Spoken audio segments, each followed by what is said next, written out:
사람이 이 땅에 태어나서 응애응애하고 이 땅에 자신의 그 생일을 알리지요. 동네 사람들에게. 그리고 성장하여서 이제 어른이 되는데 이 과정 동안 어떤 잘난 아기일지라도, 세상을 호령하는 아기일지라도, 심지어 우리 예수님도 아기의 몸으로 오셨을 때는 스스로 성장하지 않습니다. 단 한 사람도 없습니다. 태어나자마자 부모님의 손길 아래 성장하면서 이제 말도 배우고, 엄마, 아빠 이렇게 하면서 말도 배우고, 행동거지 하나하나 가장 먼저 삶의 인생의 스승되는 부모님의 삶을 따라 세상살이를 하나씩 배우며 자라게 됩니다. 부모님의 품을 조금씩 이제 떠나게 되는데, 그 울타리가 이렇게 확장되면서 이제 어린이집도 다니고 학교도 다니고 학원도 다니고 하면서 선생님이라는 것을 삶에 처음 만나게 되죠.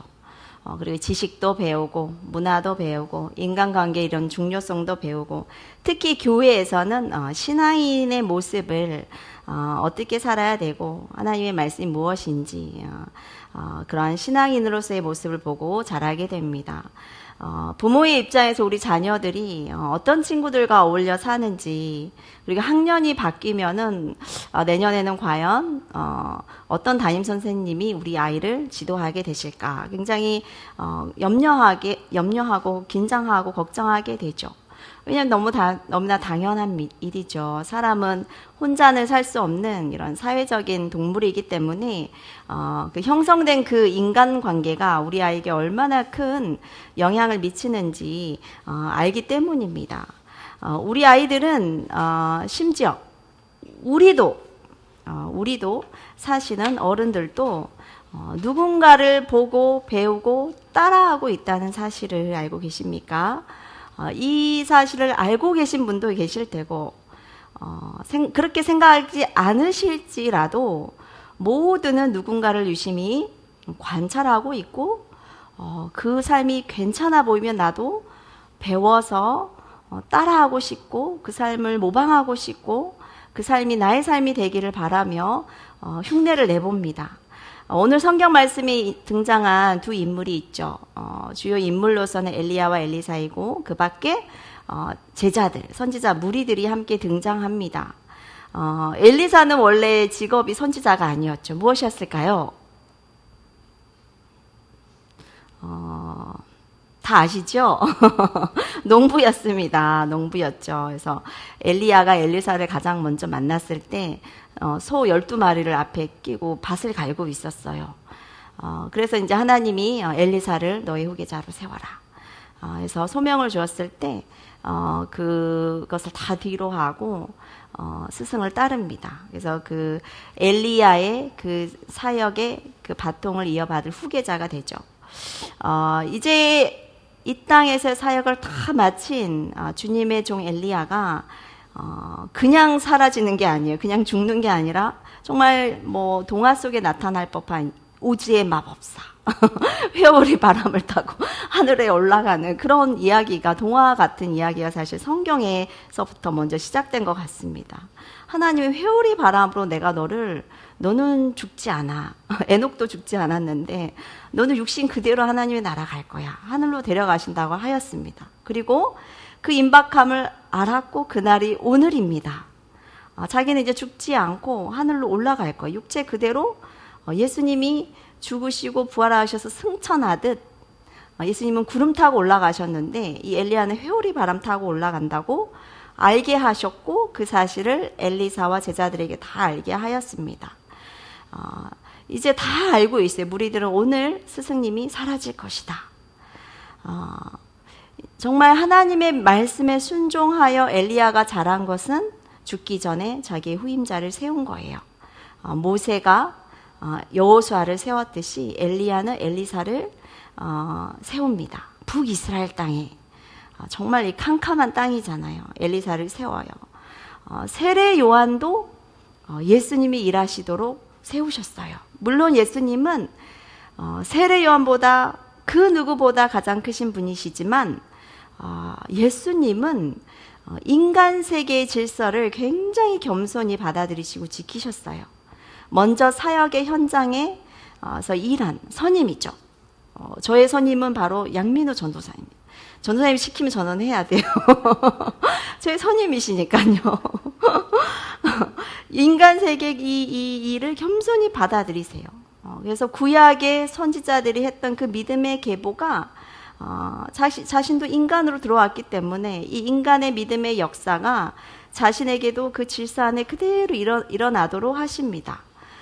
그래서 교회 안에서의 이 질서를 따라 순종하는 것은 하나님이 보시기에 굉장히 귀하고 아름다운 것입니다. 교회의 머리가 우리 예수님이 되시듯 그 뜻을 받들어 사역자가 말씀을 선포하고 선포된 말씀에 순종하는 그 삶을 먼저 살아야 되고, 양무리도 이 사역자의 삶을 본받아 이렇게 살아가야 되는 거예요. 이런 인간사의 질서의 아름다움, 귀함을 우리 주님도 너무 잘 아셨고, 스스로 가장 높으신 분이시지만 스스로 자신을 낮추셔서 세례 요한의 세례를 받으십니다. 이때 예수께서 갈릴리로부터 요단강에 이르러 세례 요한에게 세례를 받으려 하시니, 요한이 말려 이르되 내가 당신에게 세례를 받아야 할 터인데 어찌하여 당신이 내게로 와 나의 세례를 받으려 하십니까? 예수께서 대답하여 이르시되 이제 허락하라. 우리가 이와 같이 하여 모든 의를 이루는 것이 합당하니라 하시니, 이에 요한이 허락하는지라. 그리고 하나님 아버지는 아들의 이러한 겸손한 모습을 너무 귀하게 보시고 기뻐하시고, 이제는 인간의 물 세례가 아닌 하나님의 성령 세례를 직접 베푸세요. 예수께서 세례를 받으시고 곧 물에서 올라오실새 하늘이 열리고 하나님의 성령이 비둘기같이 내려 자기 위에 임하심을 보시더니, 하늘로부터 소리가 있어 말씀하시되 이는 내 사랑하는 아들이요 내 기뻐하는 자라 하시니라. 하나님의 이 땅에 질서를 무시하는 분이 절대 아니십니다. 오히려 이 질서 안에 우리가 들어와야 우리의 삶이 평안하고 우리의 마음이 안정감을 느끼고 이 안에서 우리가 안식할 수 있다 말씀을 통해 가르칩니다. 가정도 교회도 하나님께서 만드신 공동체예요. 물론 나라와 민족도 그렇습니다. 이 두 공동체의 공통점은 머리를 중심으로 모든 구성원들이 순복할 것을 성경을 가르치고 있어요. 에베소서 5장에 보니까 아내들이여 자기 남편에게 복종하기를 죽게 하듯 하라. 이 말씀이 얼마나 저의 마음을 찌르는지 모르겠어요. 이는 남편이 아내의 머리됨이 그리스도께서 교회의 머리됨과 같음이니 그가 바로 몸의 구주시니라. 구약 시대에 하나님이 태초에 만드셨던 이 가정이 확대되어서 교회가, 신약 시대 교회가 되어서 거대한 가족 공동체가 된 거예요. 옆에 계시는 남편, 아내는 주 안에서 교회 오빠이고 여동생인 거예요. 여보이기 전에 믿음 안에서 오빠이고 여동생이고 형하고 그런 거예요. 그래서 우리가 형제, 자매 이렇게 부르죠. 이 두 공동체가 세상에서 만들어진 어떤 동호회나 단체나 어떤 이런 모임과 완전히 구별되고 차별된 점은, 우리는 장하면 그 모임의 단체에 장하면 대장이기 때문에 우두머리이기 때문에 권위이고 엄격함이고 우리가 절대 복종해야 되고 군대가 그렇잖아요.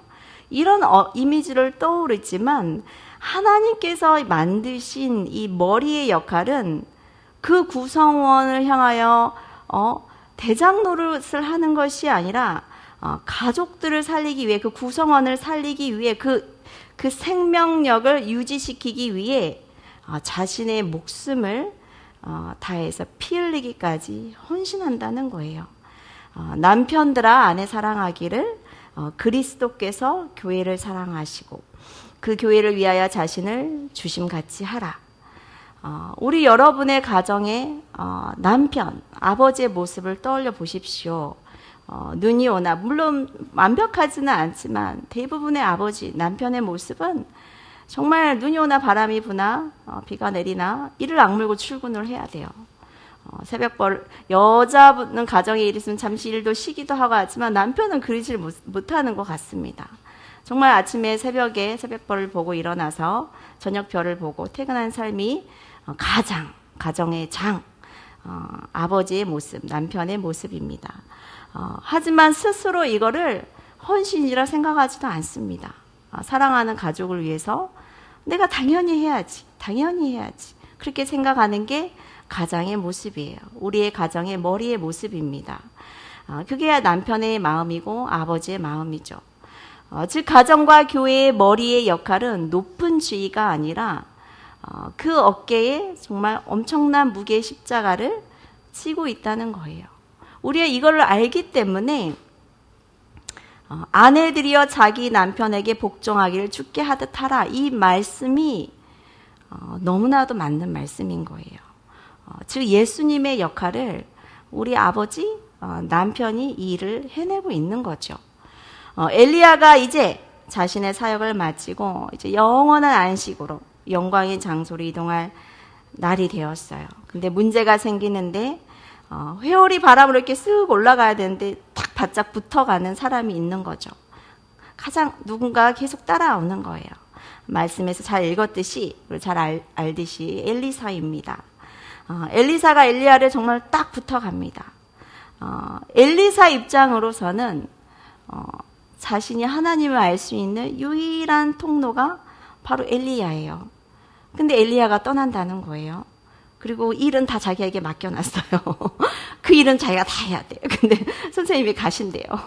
이 마음이 어떨까요? 정말 청천벽력과 같은 오늘은 정말 스승을 보낼 수 없는 그런 마음, 절대 떠나실 수 없습니다. 하지만 엘리야의 입장에서는 반대예요.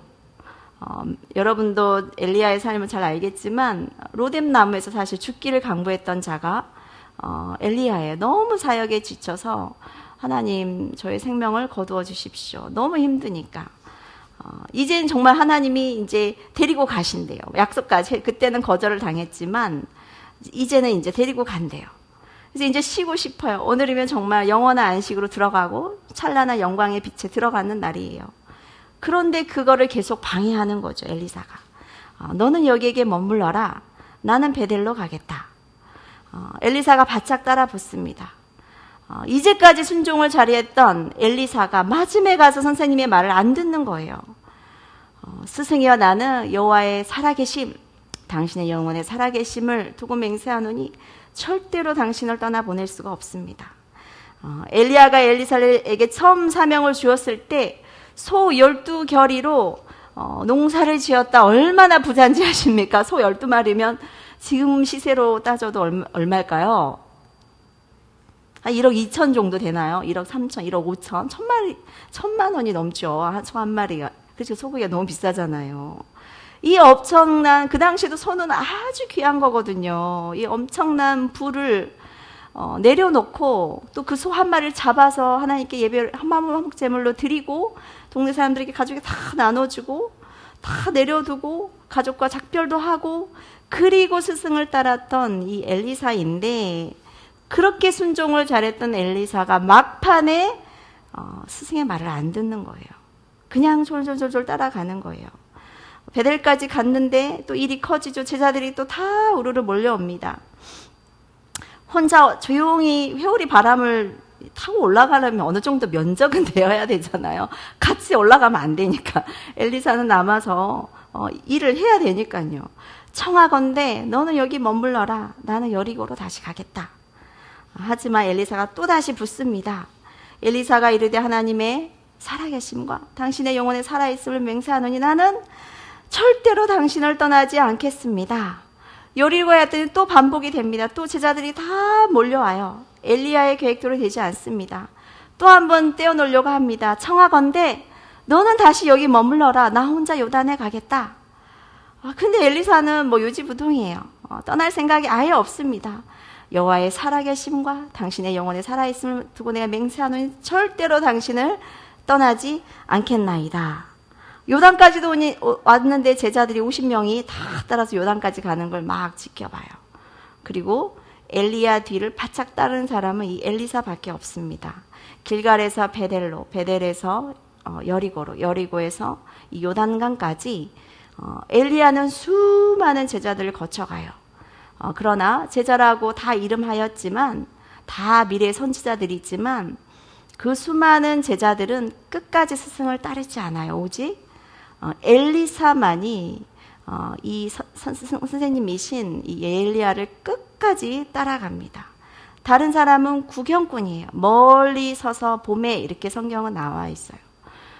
다 같은 여기에 무리에 예배를 드리고 있지만 진정으로 주님을 따르는 자와 구경꾼이 또 있다는 거예요.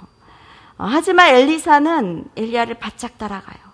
스승이 간곡하게 떠날 것을 명해도 스승의 마지막 그 순간까지 함께 하겠노라 그 뒤를 따릅니다. 이게 진짜 신앙인입니다. 이게 정말 참된 제자의 삶입니다.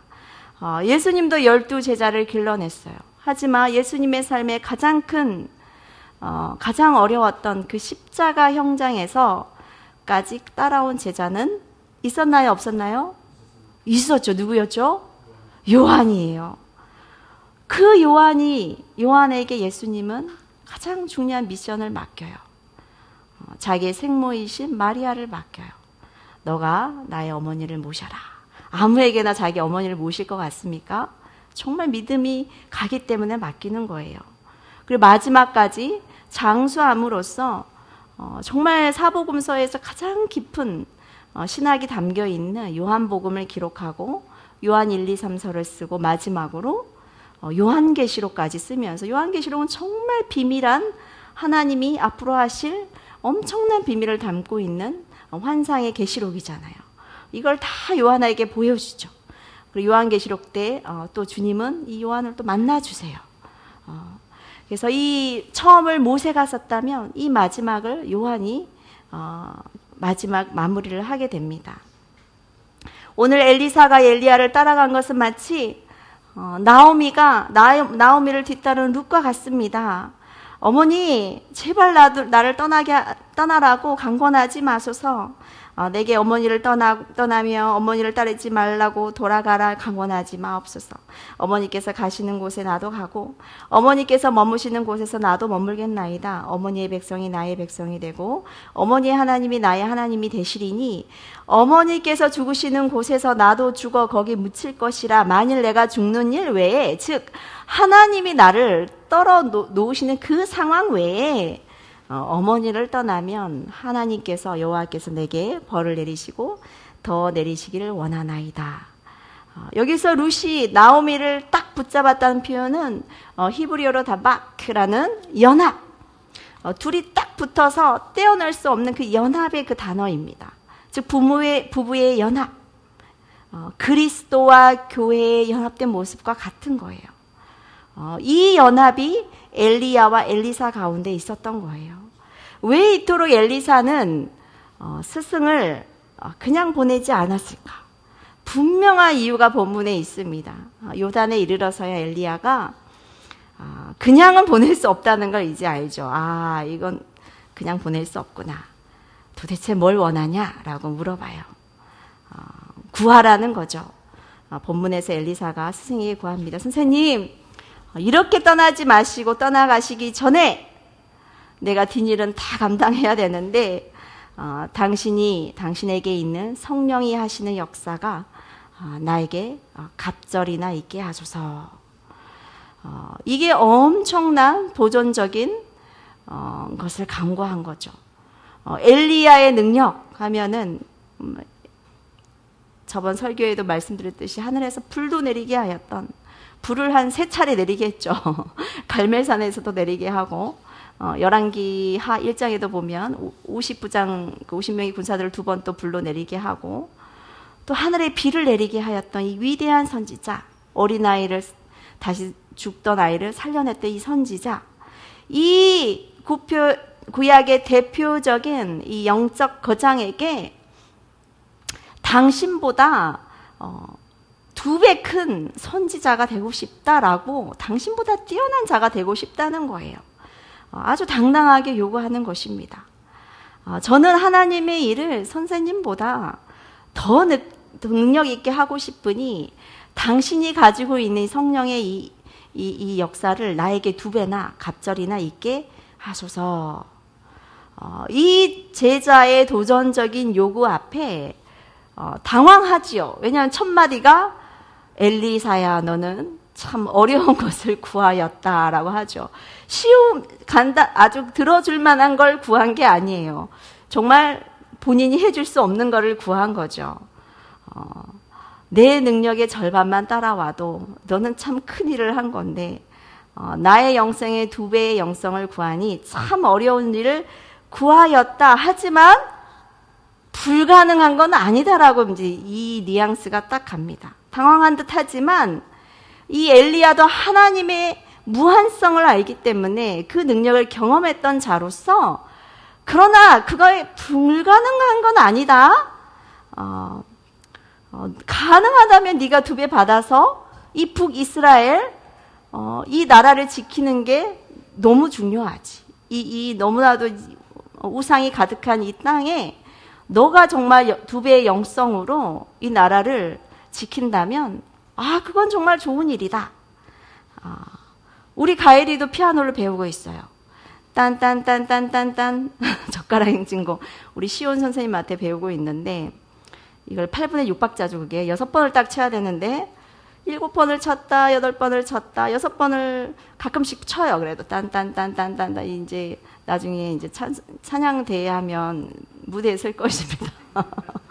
드레스를 입고 화려한 드레스를 입고 우리 은희랑 우리 시온 선생님이 가일이랑 은희를 보면서 야 나보다 2배 되는 그 실력 모차르트가 되거라 하는 마음으로 가르치는 게 진짜 스승인 거예요. 저는 여기 앞에만 앉아 있어도 좋을 것 같아요.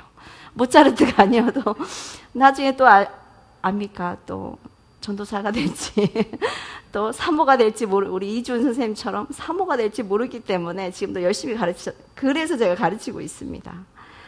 그리고 주님도 너가 나를 믿는다면 제자들에게죠. 너희에게 믿음이 있다면 내가 하는 일도 너희들이 하거니와 나보다 더 큰 일을 너희들도 하게 될 것이다. 우리 예수님만큼 기적을 많이 일으킨 분도 없지만 예수님도 그 말씀을 하셨어요. 너희가 믿음이 있다면 내가 하는 일 너희들도 할 것이다. 하지만 구하면 나보다 더 큰 일을 행할 것이다. 그러니 내 이름으로 구하여라. 그러면 내가 이행하리라. 성령의 역사는 그럼에도 성령의 역사는 엘리야 마음대로 주는 게 아니에요. 엘리야도 자신의 능력이 아닙니다. 바로 하나님께서 허락하셔야지 그게 가능한 거지. 자신이 무슨 지니가 나오는 요술램프처럼 딱 줄 수 있는 어떤 그 물건이 아니에요. 그래서 10절에 이렇게 얘기하죠. 함께 읽어보도록 할까요? 2장 10절 함께 읽어보도록 하겠습니다.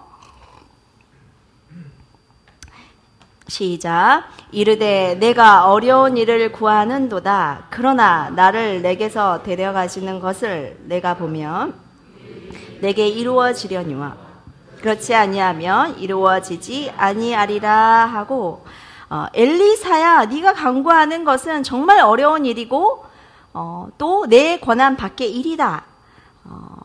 하지만 그게 불가능한 것이 아니라 나도 하나님께 직접 받은 것이니 너도 하나님께 구하여 하나님이 허락하신다면 내가 올라가는 걸 네 2눈으로 본다면 이미 너에게 나보다 성령의 갑절의 그 능력이 너에게 이미 임한 것이다. 즉 자신이 올라갈 수 있는 이 장면은 영안이 열리지 않으면 볼 수 없는 장면인 거예요. 하지만 네가 만약에 2눈으로 이 장면이 보인다면 너에게 이미 영안이 열린 거고 하나님의 그 갑절의 능력이 너에게 임한 것이다 라고 이렇게 말을 한 거죠. 즉 가능하다는 거예요. 2 사람이 드디어 떨어집니다. 인간의 힘으로는 떨어질 수 없는 연합이었지만 하나님께서 2 사이를 떨어놓기 위해서 얼마나 달라붙었는지 이 2 사이를 불말과 불병거가 이렇게 지나가게 함으로 이 2 사이가 드디어 떨어진 거예요. 불수레와 불말이 2 사람의 사이를 갈라놓고 이 하나님의 거대한 힘이 두 사이를 갈라놓고서야 이제서야 거리가 이렇게 확보가 되니까 엘리야가 회오리 바람을 타고 하늘로 올라갑니다. 그리고 이 장면을 엘리사는 두 눈으로, 육안으로 목격하게 되죠. 그리고 스승이 떠나니까 얼마나 마음이 아픕니까? 그래서 외치는 말이 내 아버지여, 내 아버지여, 이스라엘의 병거와 그 마병이여. 엘리사가 평소에 엘리야를 스승을 어떻게 생각하였는지 이 첫 마디에 나오죠. 아버지라고 부르죠. 아버지. 그리고 이스라엘의 병거와 마병이요.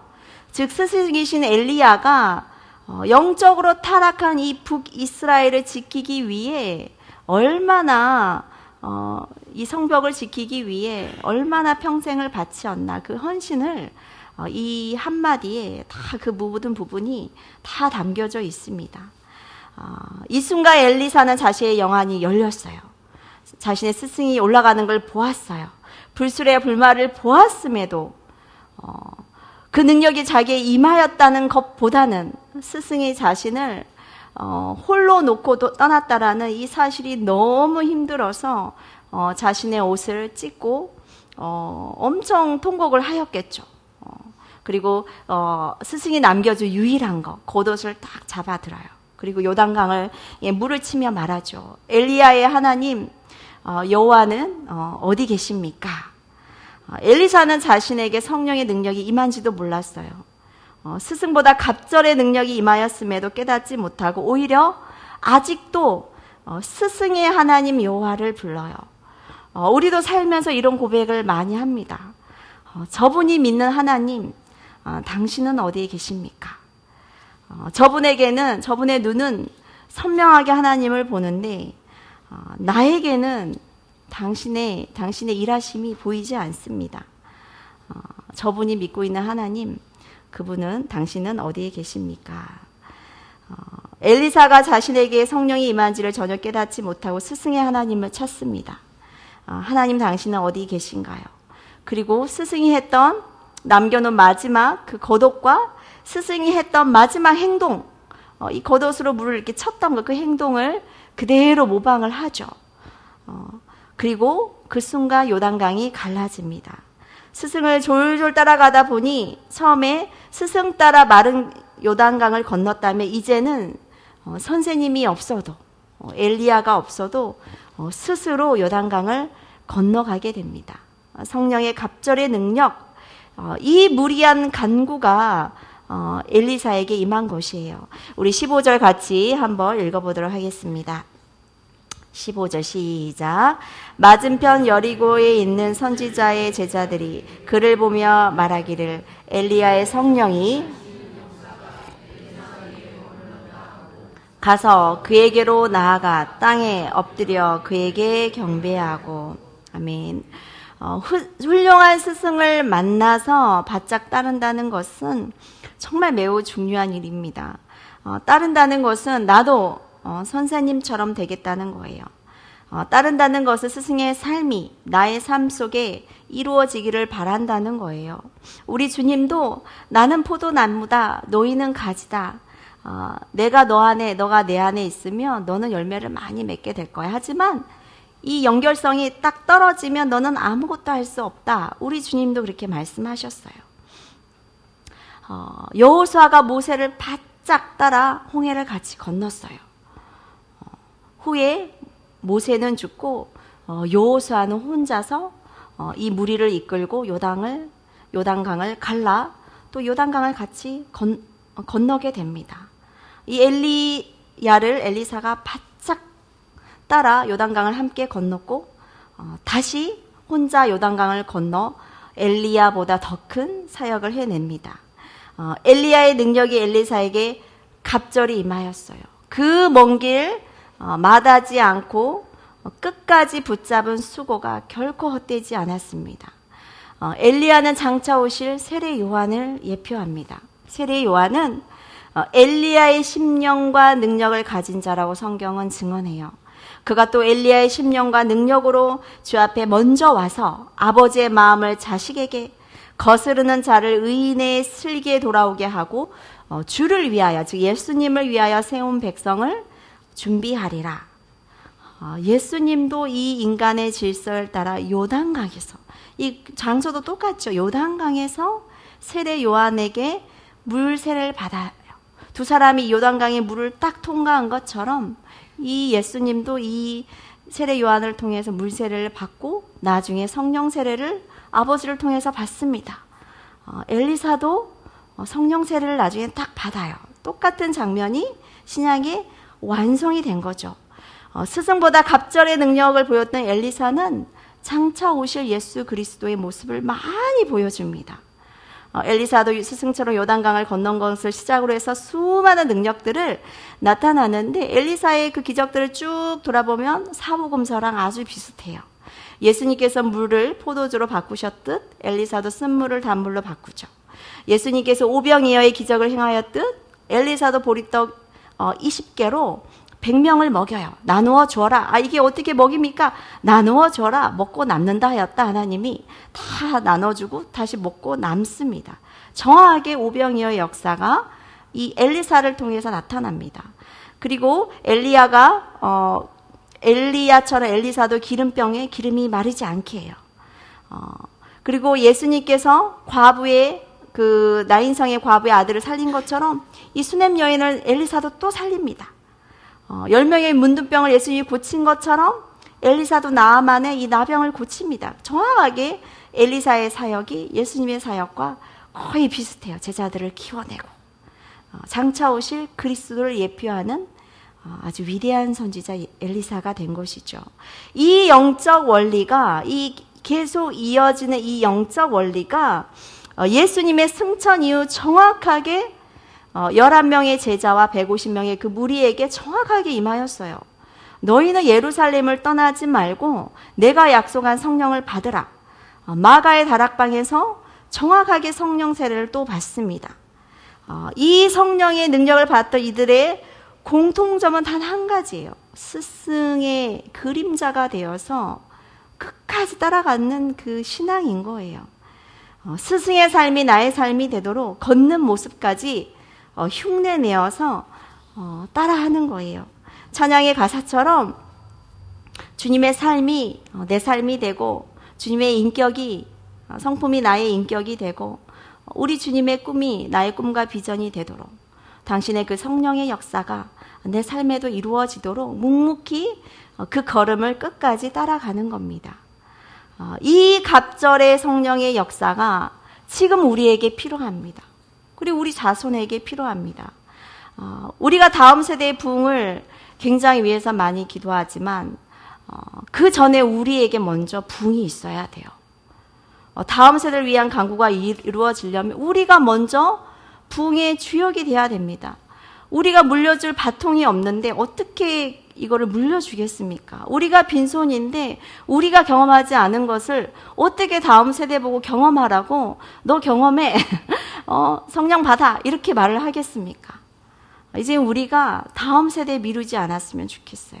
우리가 먼저 주님을 바지가랑이까지 딱 잡고 주님의 그 성령의 역사가 우리에게 갑절로 임하소서. 우리가 먼저 이 부흥의 주역이 되어야 되겠습니다. 라고 간구하는 우리가 되었으면 좋겠습니다. 엘리사가 엘리야를 붙잡았던 것처럼 그렇게 끝까지 주님의 뒤를 따라갑시다. 룻이 나오미를 죽음엔 갈라놓을 수 없습니다. 라고 했던 것처럼 그 완전한 연합의 단계까지 우리가 성장해 나아갔으면 좋겠습니다. 그리하였을 때에 그 성령의 갑절의 능력이 그 선물이 그에게 임하였던 것처럼 우리 갈릴리 가족 모두에게도 이 하나님의 성령의 역사가 우리의 삶 가운데 일어나 우리를 통하여서 많은 사람들을 주님께로 인도하는 그런 축복된 삶이 되길 축복합니다.